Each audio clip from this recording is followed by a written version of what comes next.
அனைவருக்கும் வணக்கம். இன்றைக்கி சுவையான சிக்கன் 65 செய்வது எப்படி பார்க்கலாம் வாங்க.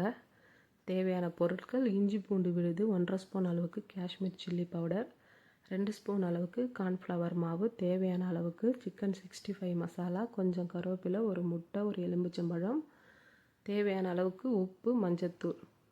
இப்போ நான் 1/2 கிலோ சிக்கன் வாங்கியிருக்கேங்க. எலும்பு இல்லாமல் சதையாக பார்த்து வாங்கியிருக்கேன். மஞ்சத்தூள் சேர்த்து ஒரு 10 நிமிஷம் நல்லா ஊற வச்சு கழுவி எடுத்துக்கிட்டேன். இப்போ இந்த மசாலாலாம் சிக்கனில் சேர்த்து ஒரு 1/2 ஹவருக்கு மேலே நல்லா ஊற வச்சு எடுத்துக்கலாங்க. இப்போ கடாயில் தேவையான அளவுக்கு எண்ணெய் ஊற்றிக்கலாம். எண்ணெய் நல்லா சூடான பிறகு நம்ம ஊற வச்சு எடுத்துக்கிட்ட சிக்கனை இப்போ ஒன்று ஒன்று எடுத்து வச்சிடலாம்.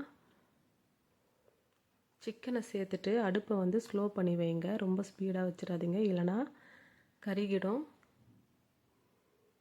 சிக்கனை சேர்த்துட்டு ஒரு 10 நிமிஷம் இல்லை ஒரு 1/4 ஹவர் நல்லா அப்படியே விட்டுருங்க.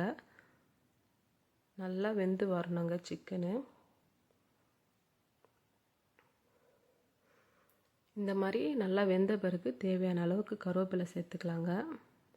கருவேப்பிலை சேர்த்துட்டு ஒரு முறை நல்லா வதக்கி விட்டுடலாம்.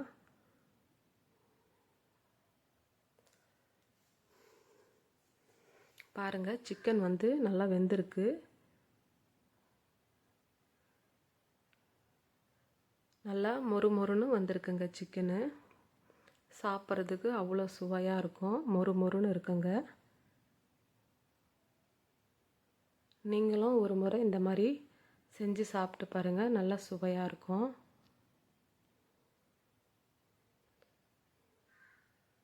நீங்கள் கடையில் வாங்கி சாப்பிட்றத விட நம்மளே வீட்டில் சுத்தமாகவும் சுவையாகவும் செய்யலாங்க. தேங்க்யூ. Follow me. பிடிச்சிருந்தால் லைக் பண்ணுங்கள், கமெண்ட் பண்ணுங்கள்.